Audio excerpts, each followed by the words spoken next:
10 para a Europa, semanalmente na 101 FM. As notícias, os destaques, as novidades, num programa onde vamos passar a Europa em revista. 10 para a Europa, da responsabilidade de Centro Europe Direct Madeira. Às sextas às 11, com reposição aos domingos às 4 da tarde. Seja então muito bem-vindo ao 10 para a Europa, o programa semanal onde damos destaque à nossa casa-mãe, a Europa.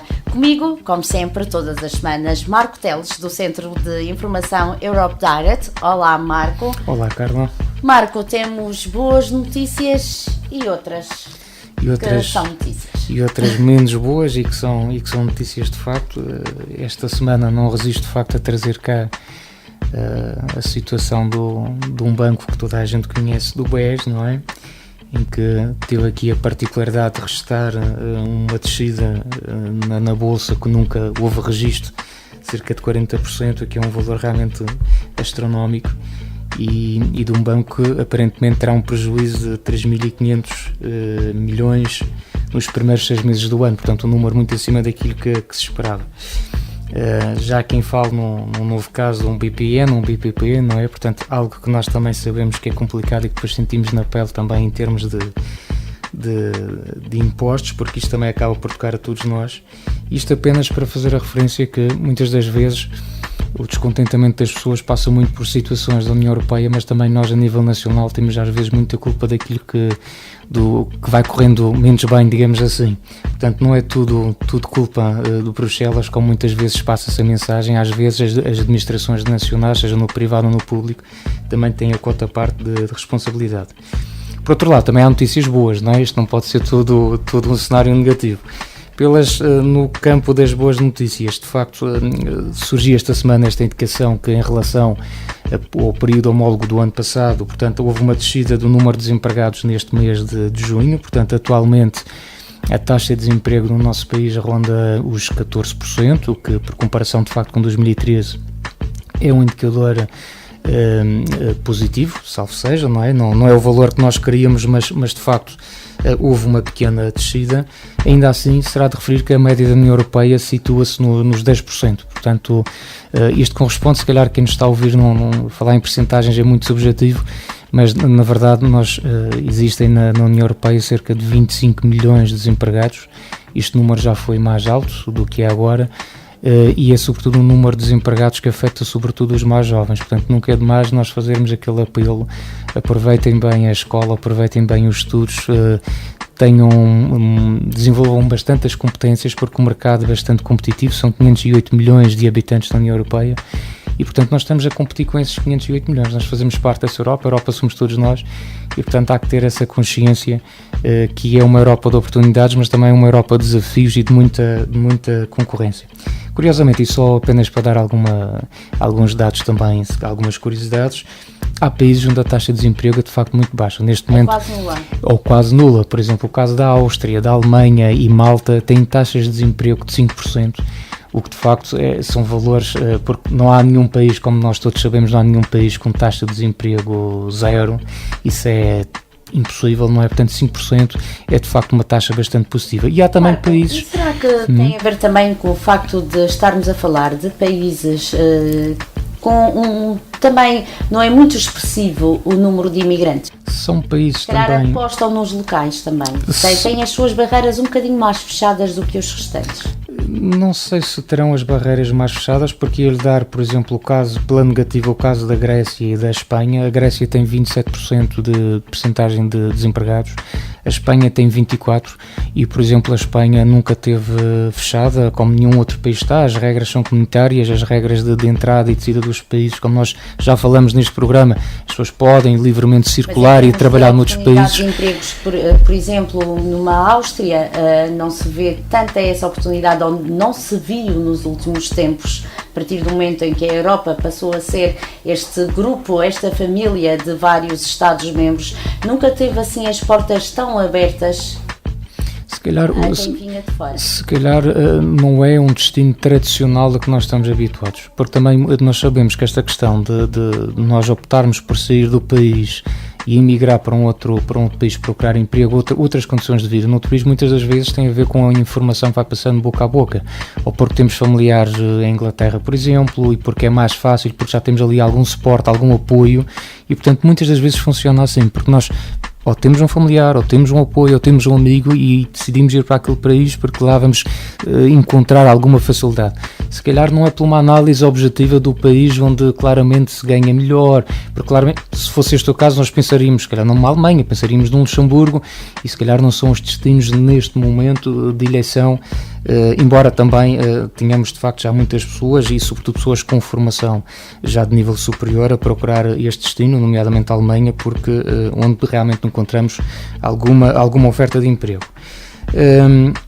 Por último, em termos de notícias, queria apenas dizer que se agora esta informação que o acordo de parceria entre a Comissão Europeia e portanto Portugal já foi portanto formalizado. Isto significa que vamos ter a transferência entre 2014 e 2020 de um valor que ronda os 21 mil milhões de euros, portanto de apoio no âmbito da política de coesão, no apoio portanto a Portugal, como houve também no passado, num antigo quadro comunitário de apoio, e portanto obviamente estas são boas notícias, mas queria aqui fazer a salvaguarda. Muitas das vezes quando nós falamos da União Europeia as pessoas associam apenas às questões financeiras. Portanto, a União Europeia não é apenas, acho que já foi dito aqui também no programa, a União Europeia não é apenas um saco de dinheiro e que nós ficamos à espera e recebemos e usamos como nos apetece. Obviamente que isto obedece a regras muito restritas, muito rigorosas. O próprio governo português teve que apresentar um plano em relação à forma como vai aplicar este dinheiro. E este dinheiro é aplicado não só em Portugal como nos restantes países da União Europeia de acordo com a estratégia 2020 que está definida pela Comissão Europeia, e o que sabemos é que para a maior parte dos países, embora o modelo de aplicação destes dinheiros não seja de facto igual em todos os Estados-membros, mas nós sabemos que as prioridades vão de facto para este próximo quadro, portanto até 2020, são prioridades relacionadas com o ensino, relacionadas por exemplo com a formação, com a inovação, com a redução da taxa de desemprego também, com o desenvolvimento de uma economia mais amiga também do ambiente, com esta preocupação ambiental, reduzir a pegada de carbono e desta forma também termos um ambiente mais saudável para todos, não é?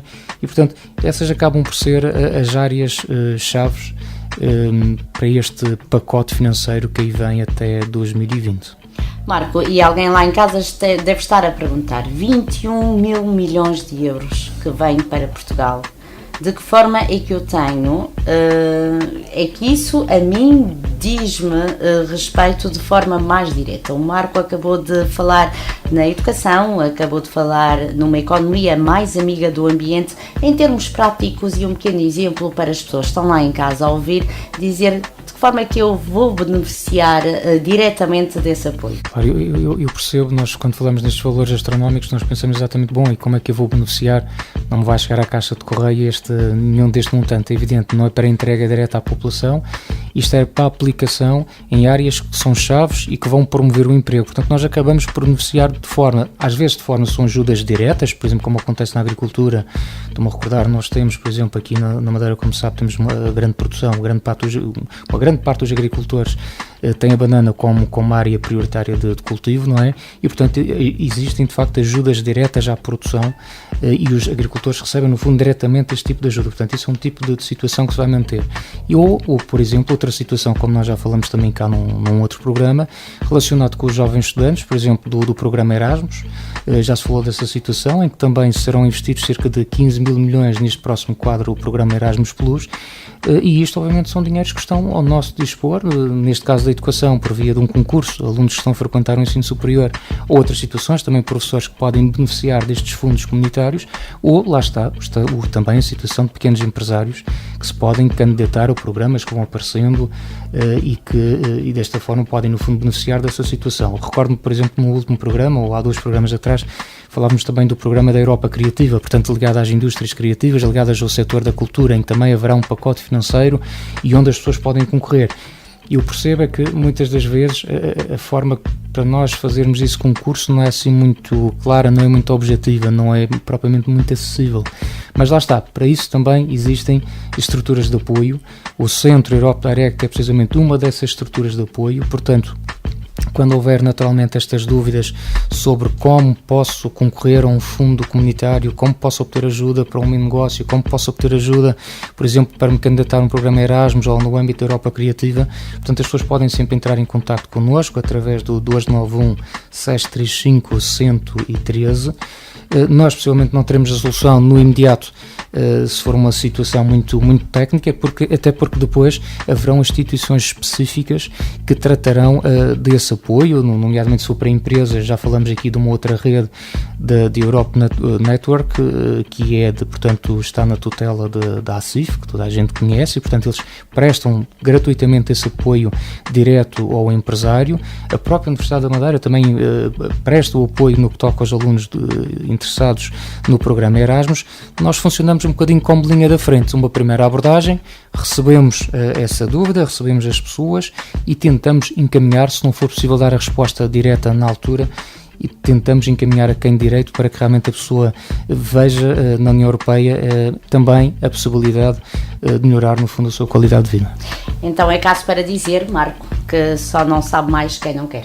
Só não sabe, é verdade, a informação está toda por aí. Eu não resisto a dizer, de facto, isto também é um assunto que todos nós falamos com alguma frequência. Naturalmente, quem está hoje munido das novas tecnologias, quem sabe dominar um computador, quem sabe aceder à internet, quem sabe circular no Facebook, quem sabe procurar os sites na internet, tem uma vantagem muito grande em relação àquelas pessoas que não estão ainda ligadas às novas tecnologias. Mas de qualquer das formas, há espaços como este do Centro de Informação Exatamente. Tipo há este espaço, exatamente, há este espaço tradicional, digamos assim, desde logo pela linha telefónica que falei ainda há pouco, e pelo atendimento direto, como nós já referimos aqui também várias vezes. Nós estamos na Casa da Cultura em Câmara de Lobos, de segunda a sexta-feira, entre as 9 e as 17h30, portanto, só para situar, fica praticamente junto ao edifício, portanto, aos serviços da própria Junta de Freguesia de Câmara de Lobos também, e portanto muitas pessoas conhecem porque frequentam a Junta, ou os serviços da Junta, se calhar já passaram por nós e não sabem exatamente o que é que nós fazemos lá, mas estamos sempre disponíveis para receber as pessoas e tentar dar o nosso contributo e ajudar nas dúvidas que possam ter sobre a União Europeia. E nós também estamos sempre disponíveis, Marco. Muito obrigado, Carla. Exatamente. Muito bem. Obrigada. Obrigado. Até uma próxima então, Carla. Obrigada. 10 para a Europa, semanalmente na 101 FM. As notícias, os destaques, as novidades, num programa onde vamos passar a Europa em revista. 10 para a Europa, da responsabilidade de Centro Europe Direct Madeira. Às sextas às 11, com reposição aos domingos às 4 da tarde.